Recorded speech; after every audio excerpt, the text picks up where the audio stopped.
আমরা এই ছোট্ট শিশুটির নৃশংস হত্যা খুনের দাবিতে আজ আপামোর চারিদিক দিয়ে হাজার হাজার দর্শক, হাজার হাজার জনতা এক জায়গায়। কি হয়েছিল কালকে সেটা বল। গতকাল এই বাচ্চাটি 10 বছরের বাচ্চা আমাদের সূর্যপুর হাটের ও 4:30 নাগাদ থেকে নিখোঁজ হয়।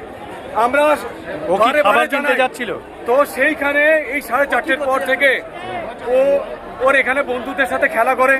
সেই প্রসঙ্গে ও এখান থেকে একটা গিফট নেয়, ওদের বন্ধুদের সঙ্গে কথাবার্তা বলে ও যখন এখান থেকে যায় আমরা সিসিটিভি ফুটেজে দেখেছি 4:27 আবার দ্বিতীয় ফুটেজে পেয়েছি 4:42 এই 15 মিনিট ডিফারেন্স।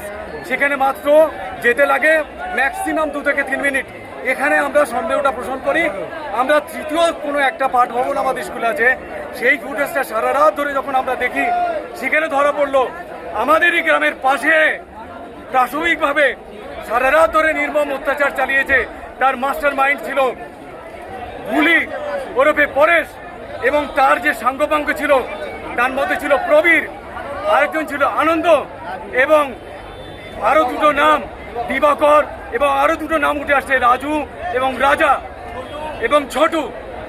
আমরা যখন পুলিশ প্রশাসনের কাছে সারা রাত অভিযান চালিয়ে আমাদের এলাকাবাসী এবং আমাদের ক্লাবের সমস্ত ছেলেরা, ইভেন আমাদের যে ক্যাম্পের পুলিশ তারাও আমাদের সাথ দিয়েছে, তারা রেল লাইন গিয়েছে, বিভিন্ন জায়গায় গিয়েছে।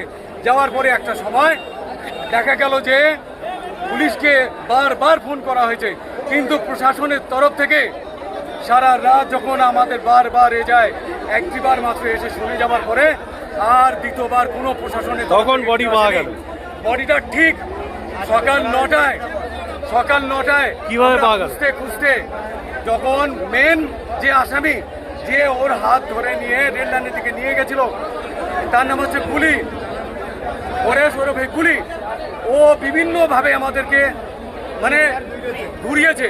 শেষমেশ ওকে প্রলোভন দেখিয়ে যে ভাই তোর কিছু করবো না, সেই মুহূর্তে ও বললো যে এই পুকুরের কোণে আছে ভাই, আমি যদি বলে দিই ওরা আমাকে মেরে দেবে। বস্তা করেছিল, বস্তার মধ্যে গিয়েছিল, আমি নিজে নেমেছি। তোমার নাম কি? আমি ওর কাকু, ওই জুলি শেখ, আমি নিজে নেমেছি। নাম কি? জুলি শেখ। মেয়েটির নাম 10 বছর বয়স, রিমা। তোমার কোন ক্লাসে পড়ে? ও ক্লাস 6-এ পড়ে। তোমার নাম কি? আমার নাম জুলি শেখ, আমি কাকু, ওর বাবা হচ্ছে নাসির মোল্লা। এই যে একরত্তি নিষ্পাপ শিশুটিকে, 9 বছরের শিশুটিকে নৃশংসভাবে হত্যা, ধর্ষণ, খুন এবং তারপর পুঁতে ফেলা হয়েছে, এর জন্য এলাকার সাধারণ মানুষ, শান্তিপ্রিয় মানুষ তারা রাস্তায় নেমেছে। তাদের একটাই দাবি, অভিযুক্তদের অবিলম্বে ফাস্ট ট্র্যাক কোর্টে বিচার চাই। আমি আইনজীবী হিসেবে এটাই বলবো যে অভিযুক্তদের অবিলম্ব ফাস্ট ট্র্যাক কোর্টে বিচার চাই। এবং মাননীয় মুখ্যমন্ত্রী তিনি বিধানসভায় বলেছেন যে যারা এই ধরনের অপরাধ করবে তাদেরকে সকালে ধরবে, বিকালে খরচ করবে। আমরা কি তার নিদর্শন দেখতে পাচ্ছি? আমি মাননীয় মুখ্যমন্ত্রীর কাছে অনুরোধ করব যে অবিলম্বে ফাস্ট ট্র্যাক কোর্টে বিচার চাই, দাবি আমরা সকলে। অভিযুক্তদের ফাঁসি চাই।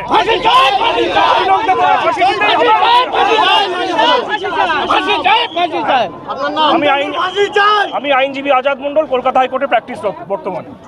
আমি কালকেই ওনার বাবার সঙ্গে কথা বলেছি। ওনার বাবা বিচার চেয়েছেন। জঘন্যতম ঘটনা, সিট গঠন হয়েছে। পরিবারের পক্ষ থেকে 4 জনের বিরুদ্ধে অভিযোগ দেওয়া হয়েছিল, 2 জনকে গ্রেপ্তার করা হয়েছে, 3 জনকে ডিটেন্ট করা হয়েছে, যাদের সঙ্গে পলাতক 2 আসামির ফোনে কথোপকথন পেয়েছে পুলিশ। পুরো আইজির নেতৃত্বে পুলিশ, এসটিএফ সবাই কাজ করছেন। ওনার পরিবার যা যা চেয়েছেন সরকারের কাছে, সেই কাজ সরকার করছে। আমি আশা করি যে তদন্তের মাঝপথে আমার না বলাই ভালো, কিন্তু এটুকু আমি বলে দিচ্ছি, পরিবার যেভাবে জাস্টিস চেয়েছেন, পরিবার সরকার এবং পুলিশের কাছ থেকে যে যে সহযোগিতা চেয়েছেন সেটা তারা পাবেন। মোট 4টি মামলা হয়েছে। একটি এই জঘন্যতম অপরাধের মামলা ছাড়া আরো 3টি মামলা হয়েছে। সম্ভবত আমি এখনই বলবো না, আমি কাউকে ক্লিয়ারেন্স দিতে চাই না, পুলিশ বলবে। যেটা মব লিঞ্চিং হয়েছে, এর পিছনে একটা কমিউনাল অ্যাঙ্গেল ছিল। রেল লাইনে যেভাবে রেলপথকে উপড়ানো হয়েছে, আমাদের অতীত ইতিহাস মনে পড়ছে। 2019-এর সিএ বিরোধী আন্দোলন বা কিছুদিন আগে ওয়াকফ অ্যামেন্ডমেন্ট বিরোধী আন্দোলন। তৃতীয় হচ্ছে সিআরপিএফ এর 2 জন জওয়ান আহত হয়েছেন, একটা পুলিশের গাড়িকে জ্বালানো হয়েছে। আপনারা নিশ্চিন্তে থাকুন, প্রথমটার তো বিচার দেব, ক্যাপিটাল পানিশমেন্ট দেব, ওর বাবা যা যা চেয়েছে সব করবে। অ্যাকচুয়ালি এখানে একটা ঘটনা ঘটেছে, আমরা পুরো ব্যাপারটা খতিয়ে দেখছি। যে ইনসিডেন্ট হয়েছে আমরা আশা করছি, কথা দিচ্ছি যে এটা যাতে সাজা হয় সেটার দিকে আমরা নিয়ে যাব, এবং নেক্সট যা যা কাজ আছে আমরা আমাদের তরফ থেকে যতটা করার আমরা নিশ্চয়ই করব। কতজন ইনভেস্টিগেশন আমরা দেখে নিচ্ছি, পরে বলে নিচ্ছি, রেড চলছে, আমরা সবাইকেই ধরবো যারা যারা এই কেসে ইনভলভ আছে। আচ্ছা, পুলিশের কতজন ইনজুর্ড হয়েছে, পুলিশ পার্সোনাল? ওটা আমি খোঁজ নিয়ে জানাচ্ছি, কটা গাড়ি? আমি জানাচ্ছি, খোঁজ নিয়ে জানাচ্ছি। এবার একটু সাইড